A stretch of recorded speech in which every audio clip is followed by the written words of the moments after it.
33 coat देवता जब एक जगह विराजमान थे और वहां महादेव जी भी विराजमान थे। महादेव जी के बाद में जब दक्ष प्रजापति आए तो दक्ष प्रजापति को देख करके सभी खड़े हो गए, आइए आइए आइए। जब हमारे यहां कोई भी आए उसे देख करके हमें खड़ा होना चाहिए, उसका सम्मान करना चाहिए, क्योंकि जब तक हम व्यक्ति का सम्मान नहीं करेंगे जब तक मनुष्य नहीं हो सकते। आज उसी समय और जब पहुंचे और पहुंच करके कहने लगे,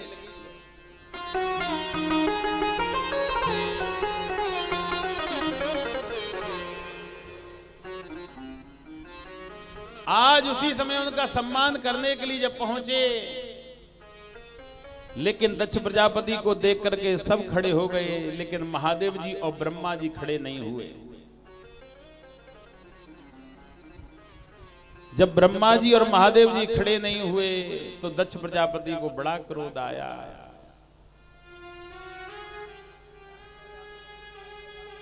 दक्ष प्रजापति कहने लगे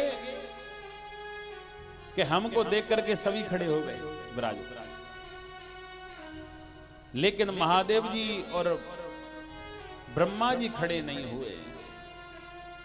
ब्रह्मा जी खड़े नहीं हुए तो कोई बात नहीं, लेकिन महादेव जी तो मेरे जमाई हैं। और भागवत शास्त्र क्या कहता है, जमाई किसे कहते हैं? पुत्र को। हमारे भारत के 80% जगह, हमारे भारत की 80% जगह जो दामाद होता है वो सास ससुर के चरण छूता है, 80% जगह।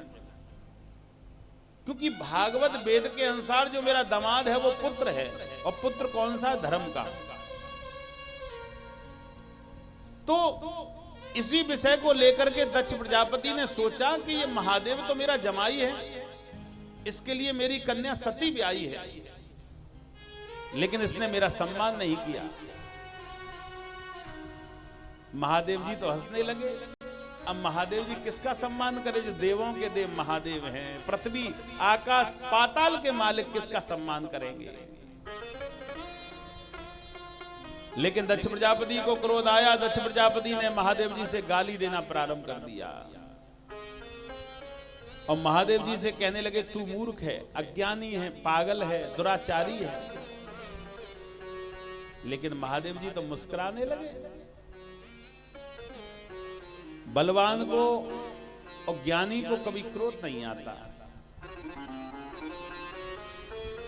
लेकिन भागवत कह रहा है जब दोनों को क्रोध आता है तो कोई ना कोई कार्य बिगड़ ही जाता है। महादेव जी से कहने लगे, ये तो मरगट में रहने वाला है, मुंडों की माला गले में पहनने वाला है, मरे हुए मुर्दों की भस्मी को शरीर पर लगाने वाला है, भांग धतूरा खा करके मरगट में डला रहने वाला है, इसको क्या होश है जीवन का। मेरी भगवान ने बुद्धि को हरण कर लिया, जो कि सुंदर कन्या का विवाह मैंने इस पागल के साथ में कर दिया। लेकिन महादेव जी हंसने लगे। वो महादेव हैं, देवों के देव हैं, उनका एक क्रोध प्रलय कर सकता है। लेकिन महादेव जी के बगल में महादेव जी के शिष्य बैठे हैं, कौन? नंदी। नंदी को क्रोध आ गया, मेरे गुरुजी से आज तक किसी ने इतना शब्द नहीं बोला। नंदी कहने लगे कि मेरे प्रभु से बुरा शब्द मत बोलिए, क्योंकि महादेव से बुरा शब्द बोल करके व्यक्ति जीवन में सुख नहीं प्राप्त कर सकता। ये रामचरितमानस में लिखा है। अच्छा, कौन कौन पढ़ता है रामचरितमानस? बताओ। सब रोटी राम बैठे हैं मुझे लगता है। हाँ, जिस घर में रामचरितमानस होती है उस घर में कभी अकाल मृत्यु नहीं होती और वरुण शंकर बच्चा कभी पैदा नहीं होता। रामचरितमानस में लिखा है कि शिवद्रोही ध्यान कहूं और शिवद्रोही मम दास कहावा, शिवद्रोही रे शिवद्रोही,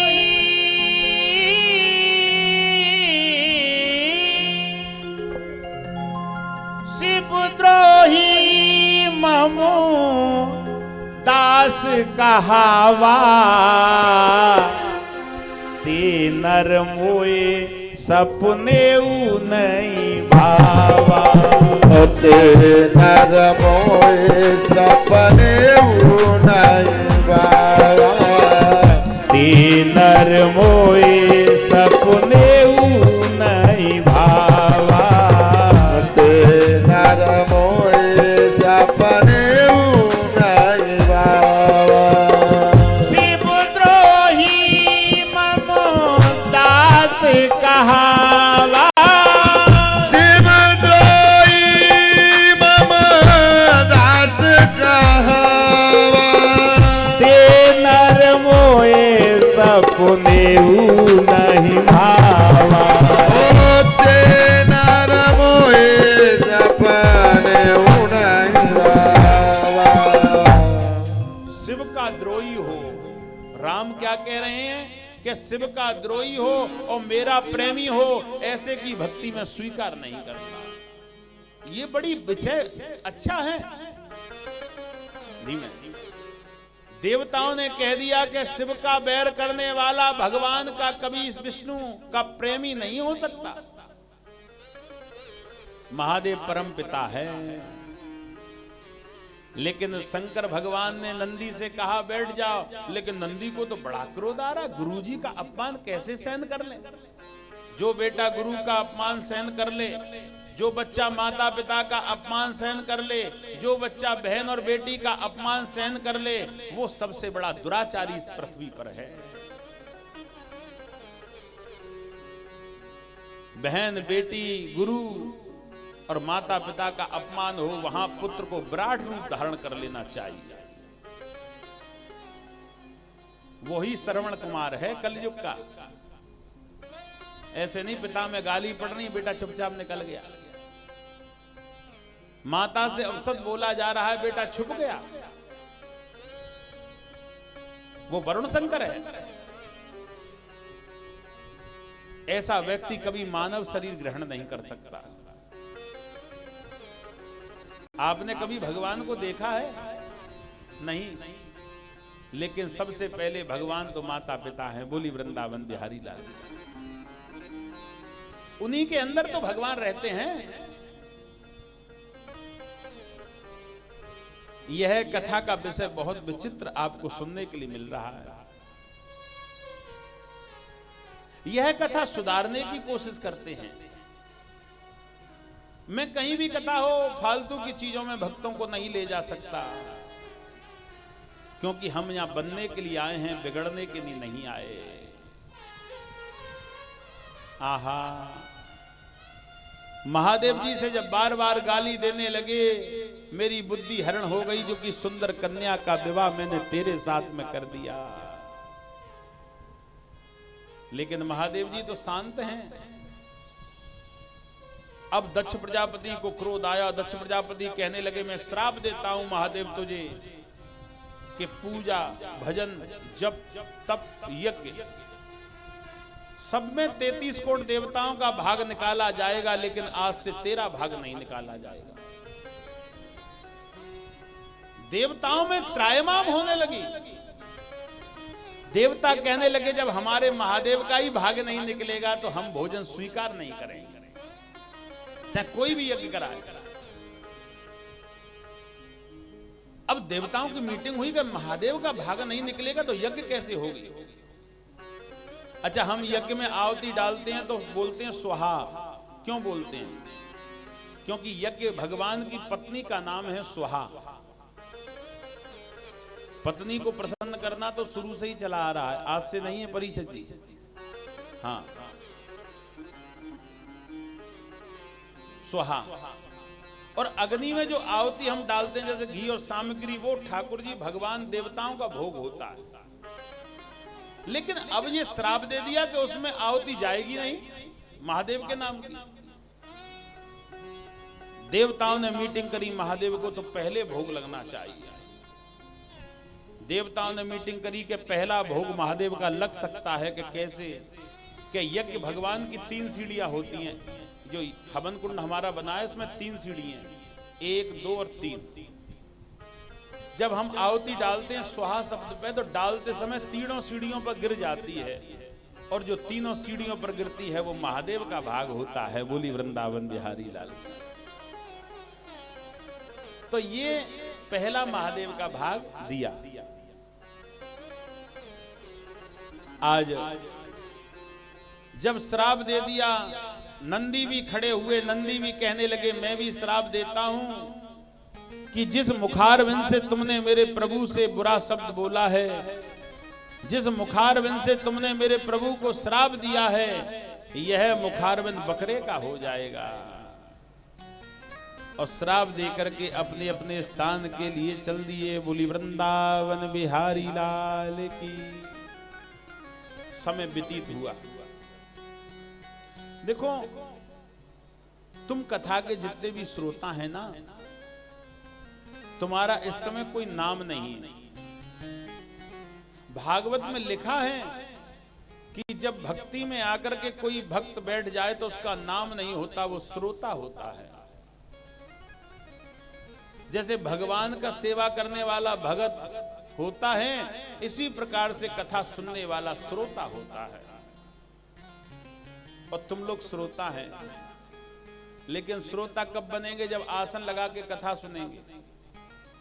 ऐसे श्रोता नहीं बनेंगे कि यहां बैठ के मन घूम रहा है कहीं और, वह श्रोता नहीं है। श्रोता तो अद्भुत पागल होता है। श्रोता तो एक बार आसन को ग्रहण कर ले तो संसार की सुनना छोड़ देता है। आजकल कथाओं में श्रोता नहीं मिल रहे हैं, आजकल कथाओं में वक्ता नहीं मिल रहे हैं। आजकल श्रोता को भी दिखावा चाहिए और वक्ता को भी दिखावा चाहिए, और जहां दिखावा होता है वहां भक्ति छीण हो जाती है। बोली वृंदावन बिहारी लाल। आहा, आज उसी समय दक्ष प्रजापति ने सोचा कि हमें यज्ञ करनी चाहिए। यह बहुत महत्वपूर्ण कथा। दक्ष प्रजापति ने सोचा कि हमें यज्ञ करनी चाहिए। यज्ञ कहां करें? दक्ष प्रजापति ने यज्ञ कहां करी? हरिद्वार के पास में एक जगह पड़ती है, जगह का नाम है कंखल। आप कभी जाएं तो कंखल में दर्शन करना। वहां छोटे छोटे तुम्हें पत्थर मिलेंगे, मानो शिवलिंग जैसा रूप। कंखल में जाकर के यज्ञ करी। यज्ञ का क्या महत्व है? यज्ञ में 5 निमंत्रण अगर किसी ने नहीं दिए तो उसकी यज्ञ सफल नहीं हो सकती। भागवत कराओ, हवन कराओ, यज्ञ कराओ, 5 कौन कौन सी? सबसे पहला निमंत्रण जाएगा कुल देवी को, दूसरा निमंत्रण जाएगा गुरुजी को, तीसरा निमंत्रण जाएगा हमारे घर के देवताओं को, चौथा निमंत्रण जाएगा इष्ट भगवान को, और 5वां निमंत्रण जाएगा बहन बेटी भांजियों को। तब यज्ञ सफल होती है। आजकल सिस्टम चेंज हो गया है। पहला निमंत्रण जाता है साली को। हाँ, कई जगह देखा है मैंने। अच्छा, समस्या है उसमें, दिक्कत कुछ नहीं है। साली को नहीं दिया तो घरवाली छोड़ेगी नहीं। तू अपनी बहनें बुला रहा तो मेरी भी बहनें बुला। ये समस्या का विषय, हर जगह का विषय है ये, यहाँ का नहीं है। यहाँ तो खैर ऐसा कुछ नहीं है, लेकिन हर जगह का विषय मैं बता रहा हूं। ये कलयुग का प्रभाव है ना। लेकिन भागवत शास्त्र कहता है जिस घर में बहन भांजियों का पहला स्वागत होता है उसकी यज्ञ सफल हो जाती है। आहा, दक्ष प्रजापति ने सबको निमंत्रण दे दिया, लेकिन अपनी बेटी सती को निमंत्रण नहीं दिया, क्योंकि महादेव जी से झगड़ा हो गया। और महादेव जी जमाई हैं तो बेटी को निमंत्रण नहीं दिया, न जमाई को। सभी उनके बहन बेटियां अपने अपने पतियों के साथ में विमान में बैठ करके जा रही हैं। सती जी ने देखा कि सभी विमान में बैठ बैठ करके जा रही हैं, आज कोई कार्यक्रम है क्या? पति से जाकर के पूछूं। शंकर जी के पास में पहुंची, महादेव जी इतने विमानों में बैठ बैठ के सब जा रही हैं, कोई कार्यक्रम है क्या? महादेव जी कहने लगे तुम्हारे पिताजी यज्ञ करा रहे हैं। सती जी कहने लगी फिर तो मैं भी यज्ञ में जाऊंगा। महादेव जी कहने लगे पागल है कि क्यों? कि हमारे पास में न कोई निमंत्रण, न चिट्ठी, न बुलावा, न खबर, बिना बुलाए हम क्यों जाएं? सती जी कहने लगी नहीं पिता के यहां तो मैं जाऊंगी, रूठ गई। शंकर जी कहने लगे तुम गई तो हमारा रिश्ता खत्म हो जाएगा, झगड़ा होने लगा। क्योंकि ससुराल से अगर निमंत्रण नहीं आया तो व्यक्ति बहुत जल्दी रूठता है, दूसरी जगह रूठे या न रूठे, लेकिन ससुराल से पहला आना चाहिए। आहा, अभी हाल में एक शादी हुई है मेरे शिष्य की, वो देख रहे होंगे चैनल पे तो समझ गए होंगे। बड़ा मेहमान आया, उसको ठंडी रोटी दे दी, भाग गया रात में, केवल ठंडी रोटी के ऊपर। फिर मुझसे कहा गुरुजी वो तो भाग गए। मैं लाओ, वो मेरा शिष्य था, मैं फोन किया बेटा क्यों भाग गया? कि सबको गर्म रोटी, मुझे ठंडी रोटी, तो मैं एक दिन ठंडी खा लेता। ये ससुराल में बड़ा समझते हैं लोग वाक्य, वहां बहुत बड़ा सम्मान होना चाहिए। महादेव जी कहने लगे मैं नहीं जाऊंगा। सती जी कहने लगी मुझे तो पिता की यज्ञशाला के नहीं जाना है। महादेव जी कहने लगे बिना बुलाए किसी के घर में नहीं जाना चाहिए। महादेव जी कहने लगे जब हमारा विवाह हुआ तुम भूल गई, 7 वचन हुए थे कि हाँ मैंने वचनों में कहा था कि मेरी आज्ञा बिना तुम कहीं नहीं जाओ। जब 7 वचन भरते हैं तो उसमें एक वचन ब्राह्मण बोलता है कि पति की आज्ञा के बिना पत्नी को कहीं जाना नहीं चाहिए। सती जी कहने लगी बात तो ठीक है, लेकिन मैंने भी तुमसे 3 वचन मांगे थे। कि कौन से? कि तीनों वचनों में एक वचन मैंने मांगा था कि तुम्हारी आज्ञा बिना मैं कहीं नहीं जाऊंगी, लेकिन पिता मतलब मायका और गुरु, मंदिर पूजा भजन, इनके यहां में तुम्हारी बिना आज्ञा के जा सकती है। पत्नी कहां कहां जा सकती है पति की बिना आज्ञा के? पिताजी के यहां। पिताजी का फोन आ गया बेटा तबीयत खराब है, तो उस समय जाना चाहिए, पति हो या ना हो घर। मायके जा सकती हूं, भजन पूजा कीर्तन कहीं भी, और गुरु जी के यहां जा सकती हूं। लेकिन शंकर जी कहने लगे उसी वचनों में हमने एक बात और कही थी कि क्या? कि डेली जाओ मायके, डेली जाओ, लेकिन मायके में कोई कार्यक्रम हो तो उस समय बिना बुलाए नहीं जाओ। सती जी रोने लगी मुझे तो जाना है। महादेव जी कहने लगे बिना बुलाए तो हम जाने ही नहीं देंगे। सती जी रूठ गई, रोने लगी, पिता के यहां भेज दो। लेकिन स्त्री हट बड़ी कठिन होती है। पत्नी ने हट कर ली कि जेठानी के यहाँ 4 एसी लगे हैं, 5 मेरे यहाँ होने चाहिए। चाहे पति की औकात नहीं है बिल्कुल। पति मना करेगा, 1 दिन 2 दिन घर में कलेश होगा, पति कहेगा कर्जा ले लो, पर कलेश तो समाप्त हो। स्त्री हट। महादेव जी समझ गए कब ये मानेंगी नहीं। महादेव जी कहने लगे अच्छा तुम नहीं मानोगी, तुम एक काम करो, तुम चली जाओ, लेकिन बिना बुलाए हम तो नहीं जाएंगे। महादेव जी कहने लगे चली जाओ। लेकिन सती जी कहने लगी अकेला भेजने में तुम्हें शोभा लगेगी क्या? मायके से अकेली लड़की जाए तो सब सवाल करते हैं क्या बात हो गई, कोई आया ही नहीं साथ में, पति भी नहीं आया, घर वाले भी नहीं आए। सती जी कहने लगी बिना बुलाए कोई शोभा लगेगी क्या? महादेव जी कहने लगे तुम एक काम करो, नंदी और गणों को ले जाओ, लेकिन हम नहीं जाएंगे। सती जी तो हटी कर रही हैं और महादेव जी समझा भी रहे हैं, एक बार आनंद लेंगे। और यही के लियो सती हमारी माने, जय जय हो माने, तुम बिना बुलाए मत जाना। लियो सती हमारी माने, ओ माने, तुम बिना बुलाए मत जाना। तुम बिना बुलाए मत जाना, तुम बिना बुलाए मत जाना, तुम बिना बुलाए मत जाना, तुम बिना बुलाए मत जाना। ओ सती हमारी माँ, जय हो ओ माँ, जय। तुम बिना बुलाए मत जाना। देव सती हमारी मान, ओ मान, तुम बिना बुलाए हरि मत बोल।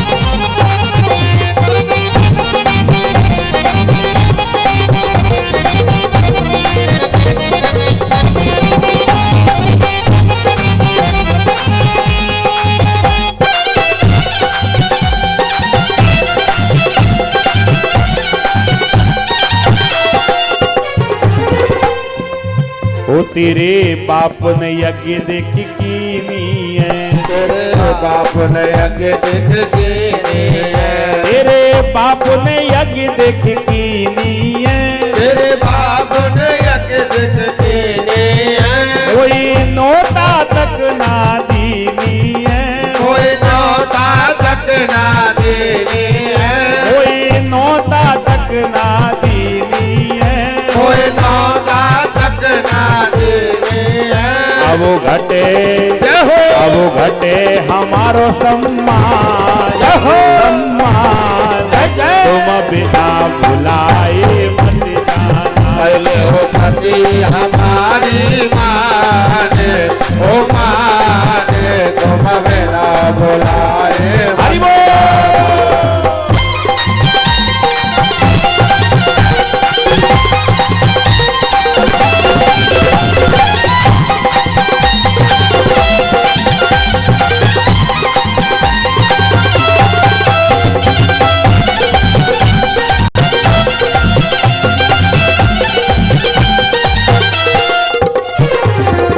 तेने मेरी बात ना मानी है, तेने मेरी बात ना मानी है, तेने मेरी बात ना मानी है, तेने मेरी बात ना मानी है।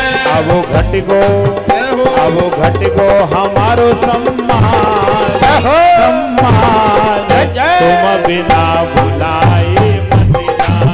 पहले हो सती हमारी मान, ओ मान, तुम बिना बुलाए मत जाना, तुम बिना बुलाए मत जाना, तुम बिना बुलाए मत जाना, तुम बिना बुलाए मत जाना, तुम बिना बुलाए मत जाना। यो सती हमारी माने, ओ माने, तुम बिना बुलाए मत जाना। हेलो सती हमारी मान, ओ मान, तुम बिना बुलाए मत जाना। यो सती हमारी माने, ओ माने, तुम बिना बुलाए मत जाना। हेलो सती हमारी मान, ओ मान, तुम बिना बुलाए मत जाना। आज उसी समय बार बार कहने लगी मुझे जाना है। शंकर जी कहने लगे तो चली जाओ। ध्यान से सुनना माताओं, तुम्हारे लिए विशेष कथा है। जो पति से लड़के लेट चाहिए सवेरे पहुंच जाते हैं पियर, हाँ उनके लिए विशेष बात है। आहा, आज सती जी जब नंदी और गणों के साथ में चल दी तो बहनें मजाक उड़ाने लगी। बहनें कहने लगी कि तेरे पति ने मेरे पिता का अपमान कर दिया तो तू क्यों बिना बुलाए चली आई। सती जी रो रही हैं। बिना पति के पत्नी का सम्मान नहीं है और बिना पत्नी के पति का सम्मान नहीं। लेकिन माता दरवाजे पे खड़ी खड़ी रो रही है कि मेरी सारी बेटी आ गई लेकिन सती नहीं आई। घर में कोई भी कार्यक्रम हो तो माता पीछे पीछे दौड़ती रहती है बेटों के, लालिए फोन कर दो, लालिए फोन कर दो का पूछती रहती है पूरे दिन। माता को ऐसा लगता है कि मेरी बेटी नहीं रह जाए, कोई आए चाहे नहीं आए। और जब माता का पति नहीं रहता तो बेटों की खुशामद करती है, लड़की को ले आओ ले आओ। लगता है ये प्रेम है माता का। माता दरवाजे पे खड़ी खड़ी रो रही है कि सारी बेटी आ गई लेकिन सती नहीं आई। पूछती हुई घूम रही है, क्यों सती को बुलाया नहीं, कोई बता ही नहीं रहा है। सबसे छोटी सती माता की ज्यादा लड़ेती। सती कहने लगी, माता से लड़ूंगी और पूछूंगी तूने मुझे क्यों नहीं बुलाया। दौड़ती दौड़ती जब माता के पास में पहुंची, माता ने सती को देखा, दौड़ी और हृदय से लगा के खूब रोई। तुम ही देखती तल बई छाती, पुण्य कहूं सो मोए दिन और राती। बेटी बेटी कह करके रोने लगी। सती रोते रोते कहने लगी, माता कब का बैर निकाला तुमने, सबको बुलाया लेकिन मुझे नहीं बुलाया।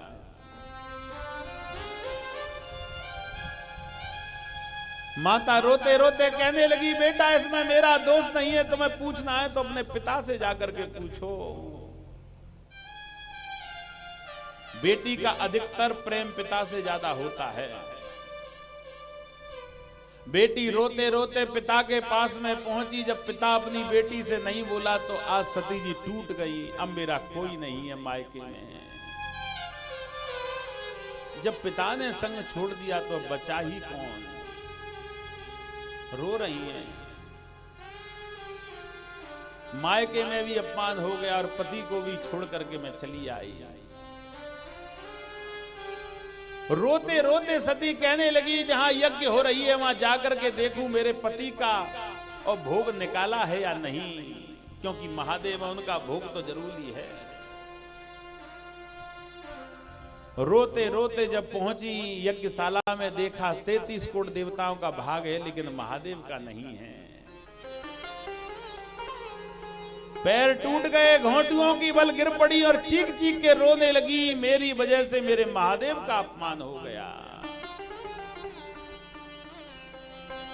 और रोते रोते कहने लगी कि जिस स्त्री के द्वारा पति का अपमान हो जाए उसका जीना ही क्या है। रो रही है। महादेव महादेव कहते हुए चिल्ला रही हैं, मेरे पति का अपमान हो गया। देवों के देव महादेव के लिए देवता भी प्रार्थना करते हैं, आज मेरे पति का यहां अपमान हुआ है, मुझे मरना पड़ेगा। रो रही हैं।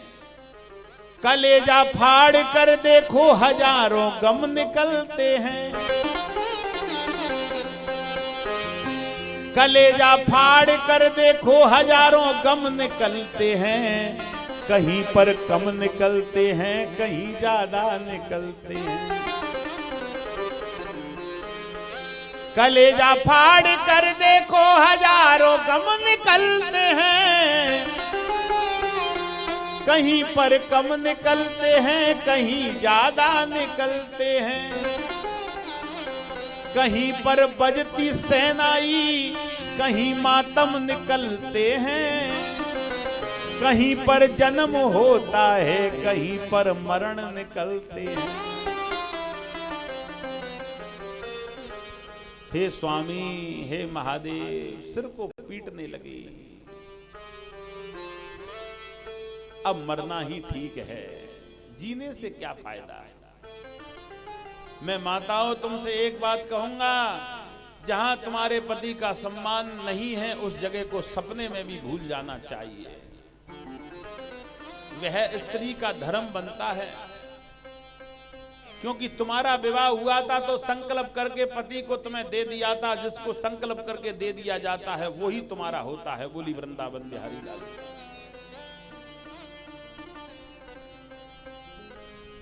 ऐसा जो स्त्री करती है वो साक्षात लक्ष्मी है।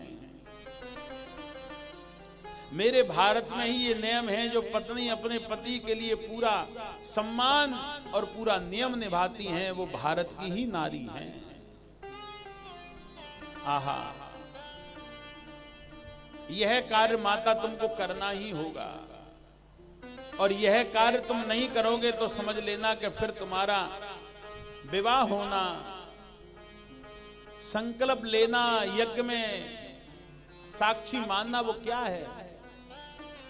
ये नहीं है घर में लड़ाई है कि पति ने कहीं भारम पर मत जा तू, मैं तो जा रही हूं पियर। वह नारी लक्ष्मी नहीं हो सकती। यह विषय बहुत सुनने योग्य है। इस विषय से तुम्हें बहुत आनंद मिलेगा। यहां से माताओं तुम कुछ सीख करके जाओगी, और अगर तुम नहीं सीख करके गई तो फिर कथा में बैठना, समय तोड़ना बेकार है। आहा, सती जी रो रही। रोते रोते सती जी ने अगिन भगवान को बुलाया और अगिन देवता से कही कि हे अगिन देवता, मुझे पिता की यज्ञशाला में जला करके भस्म कर दो। अगिन देवता रोने लगे, मैं माता को जला नहीं सकता।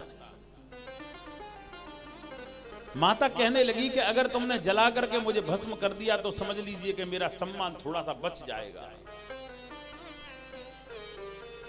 कि ठीक है। पिता की यज्ञशाला में माता ने आसन ग्रहण कर लिया सती ने, और आज अगिन देवता ने जब माता को जला करके भस्म किया, नंदी और गणों को पता पड़ी। नंदी रोते रोते कैलाश पर्वत की ओर दौड़ने लगे। त्रायमाम त्रायमाम त्रायमाम, रो रहे हैं। महादेव से बार बार कह रहे हैं नेत्रों को खोलो, प्रलय हो गई, नेत्रों को खोलो, प्रलय हो गई।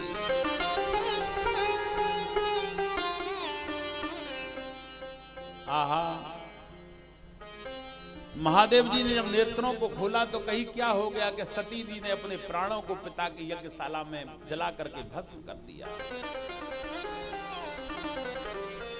महादेव जी के नेत्रों से आंसुओं की बूंद गिरी। अब विषय ये है, ध्यान से सुनना। जब महादेव जी के नेत्रों से आंसू गिरे, पहले दोनों आंखों से, उससे दो मुखी रुद्राक्ष तैयार हुआ, जिसे दो मुखी रुद्राक्ष बोलते हम लोग। वो शिव और पार्वती का प्रतीक है। और दो आंसू के बाद में जब एक आंसू विशाल रूप में गिरा, उससे एक मुखी रुद्राक्ष पैदा हुआ, जिससे महारुद्र कहते हैं। फिर उसके बाद में आंसू गिरते गए, 5 मुखी, 3 मुखी, 21 मुखी, 8 मुखी बनते चले गए। आज महादेव जी के नेत्रों में से आंसू गिरते ही आवाज लगाने लगे, हे सती,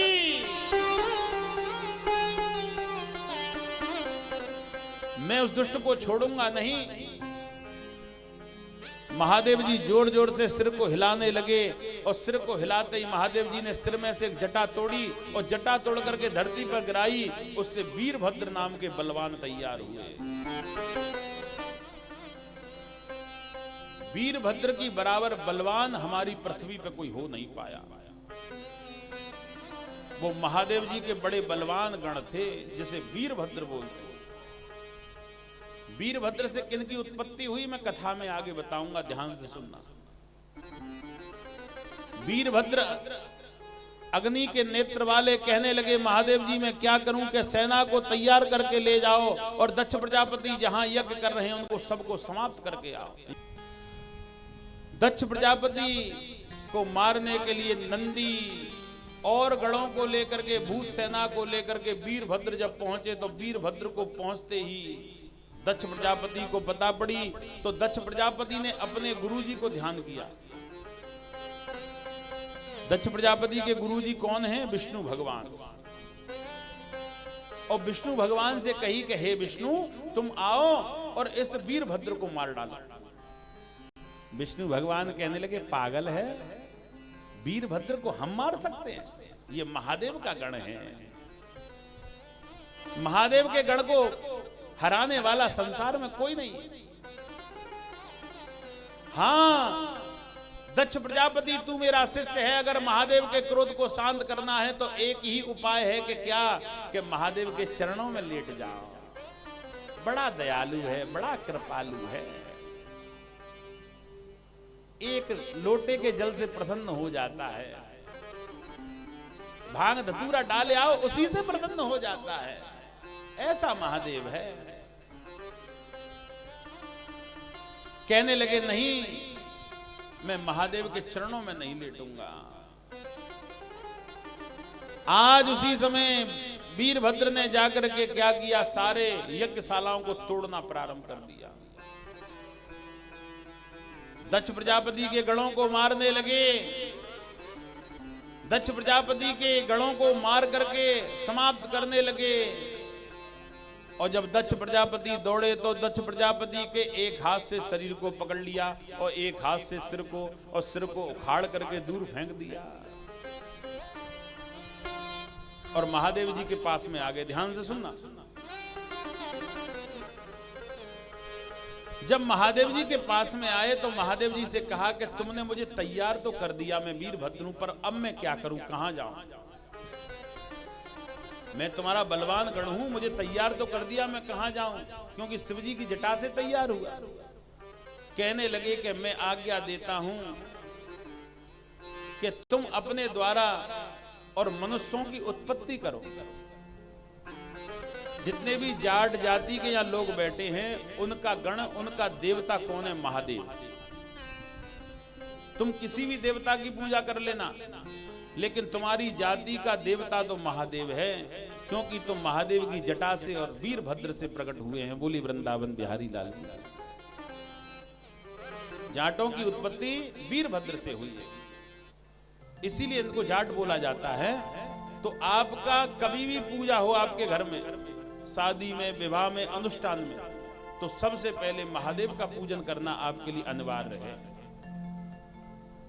क्योंकि महादेव से उत्पन्न होने वाला आपका इष्ट महादेव है। मैंने कई जगह चर्चा करी कि महादेव के बिना आपकी पूजा सफल नहीं हो सकती। बोली वृंदावन बिहारी लाल। आज उसी समय दक्ष प्रजापति के जो बाकी के गण बचे थे, दक्ष प्रजापति के बाकी के गण दौड़ते दौड़ते ब्रह्मा जी के पास में पहुंचे।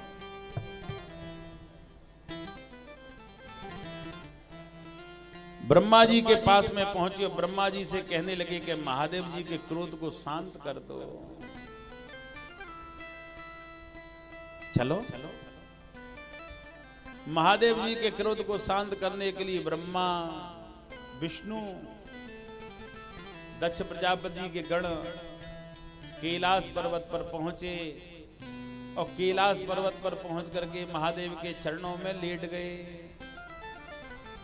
और भगवान से प्रार्थना करने लगे। आप भी एक बार प्रार्थना कर लो, आनंद आएगा। और प्रार्थना कौन सी? कि भोला तेरे चरणों की, बाबा तेरे चरणों की, रज धूल जो मिल जाए, बाबा तेरे चरणों की, रज धूल जो मिल जाए, बाबा तेरे चरणों की। भैया सभी गाओ, बड़ा भाव है। हो बाबा तेरे चरणों की, रज धूल जो मिल जाए, बाबा तेरे चरणों की, रज धूल जो मिल जाए। सच कहता हूँ बाबा, सच कहता हूँ बाबा, तकदीर बदल जाए, सच कहता हूँ बाबा, तकदीर बदल जाए बाबा तेरे चरणों की।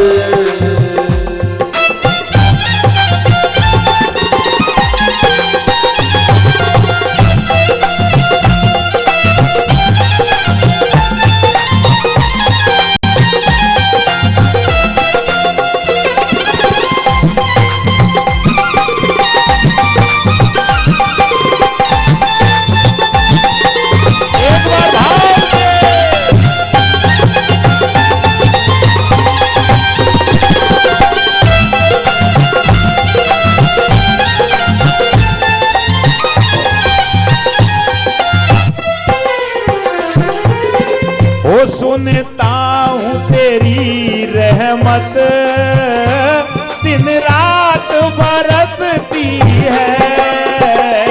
सुनता हूँ तेरी रहमत दिन रात बरसती है। माताओं बैठी बैठी मटक लो, शर्म लग रही है तो बैठी बैठी हाथ उठा। हो सुनता हूँ तेरी रहमत दिन रात बरसती है। सुनता हूँ तेरी रहमत दिन रात बरसती है। एक बूंद जो मिल जाए, जय जय, एक बूंद जो मिल जाए मन की कली खिल जाए। एक बूंद जो मिल जाए मन की कली खिल जाए बाबा तेरे चरणों की। ओ बाबा तेरे चरणों की। हरि बोल।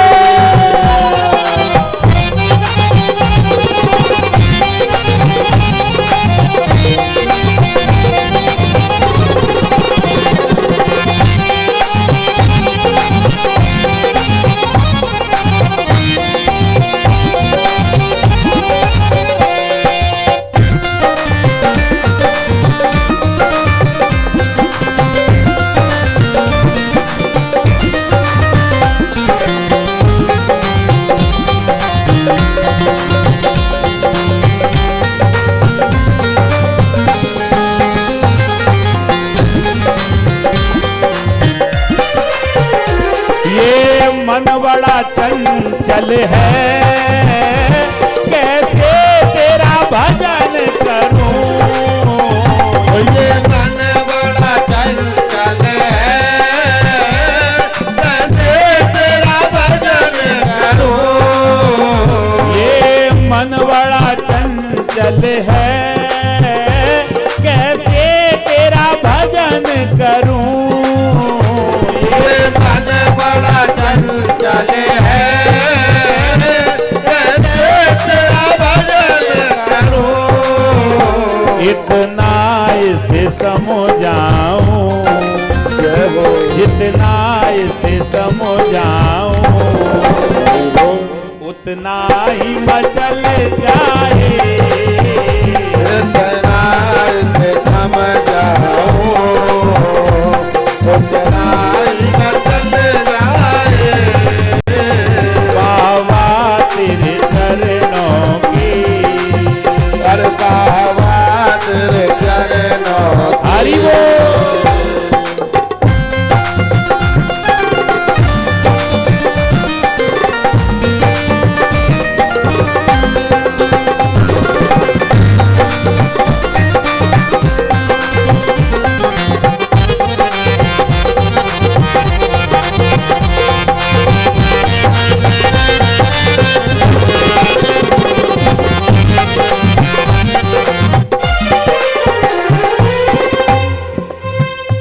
बाबा मेरे जीवन की बस एक तमन्ना है। बाबा मेरे जीवन की बस एक तमन्ना है। भोला जीवन की बस एक तमन्ना है। भोला मेरे जीवन की बस एक तमन्ना है। तुम सामने हो मेरे, तुम सामने हो मेरे, मेरा दम ही निकल जाए। तुम सामने हो मेरे, मेरा दम ही निकल जाए। तुम सामने हो मेरे, मेरा दम ही निकल जाए। तुम सामने हो मेरे, मेरा दम ही निकल जाए। बोली शंकर भगवान की जय जय जय श्री। राधे श्याम। श्री सुखदेव जी कहने लगे कि आज महादेव जी से निवेदन किया, महादेव जी के नेत्र खुल गए। और महादेव जी के जब नेत्र खुले तो दक्ष प्रजापति के गण रोने लगे। महादेव बड़े दयालु हैं, बड़े कृपालु हैं। महादेव जी कहने लगे तुम रोते क्यों हैं कि हमें कुछ चाहिए कि मांग लो कि दक्ष प्रजापति को तुम ठीक कर दो। कहने लगे बेटा जो व्यक्ति मर गया उसे मैं दोबारा जीवित नहीं कर सकता। हंसे, कहने लगे देखो ये बात तुम्हारे मुंह से शोभा नहीं दे रही। महादेव जी को क्या तो जीवित करना और क्या मारना, तुम तो जीवित कर सकते हैं। महादेव जी को ध्यान आया कि हमारे शिष्य ने कहा था कि बकरे का शीश होगा तो ये जीवित हो जाएगा। महादेव जी कहने लगे कि अगर दक्ष प्रजापति के धड़ पे बकरे का शीश रख दिया जाए तो वो दोबारा जीवित हो सकते हैं। और जब उनके धड़ पर बकरे का शीश रखा तो बकरे का शीश रखते ही उनके मुख से पहली आवाज क्या निकली? बम। मैं सभी माताओं से कह रहा हूं, भाई बंधुओं से, किसी भी महादेव के मंदिर में जाओ तो सबसे पहले जोर से क्या बोलना है? बम। और बम की आवाज लगते ही महादेव जी प्रसन्न हो जाते हैं।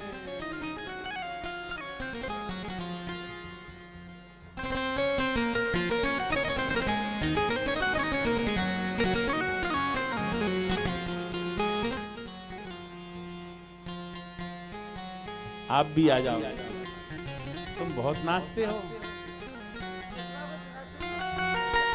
अच्छा नाचोगे? नहीं मानोगे? तो नाचो। ठीक। बोली वृंदावन बिहारी लाल की। अच्छा लगता है, ऐसे ही श्रोता अच्छे लगते जो मदमस्त रहते हैं। तो ऐसे आप लोग सभी मदमस्त कथा में हैं तो बड़ा आनंद आता है। हाँ, जो हुक्म आका। ठीक है। आज उसी समय श्री सुखदेव जी कहने लगे कि हे राजन, जब बम की आवाज निकली तो महादेव जी प्रसन्न हो गए। और जब महादेव जी प्रसन्न हो गए तो कभी भी किसी भी महादेव के मंदिर में जाएंगे तो हमें जोर से क्या बोलनी है? बम। क्योंकि महादेव जी तो मरगट में मस्त रहते हैं, कब तुम्हारी सुन लें। और बम की आवाज लगते ही तुरंत ही सुन लेते हैं। महादेव शांति से पूजा नहीं चाहता कि चुपचाप तुम जल चढ़ाया, बम की आवाज तो लगानी ही पड़ेगी।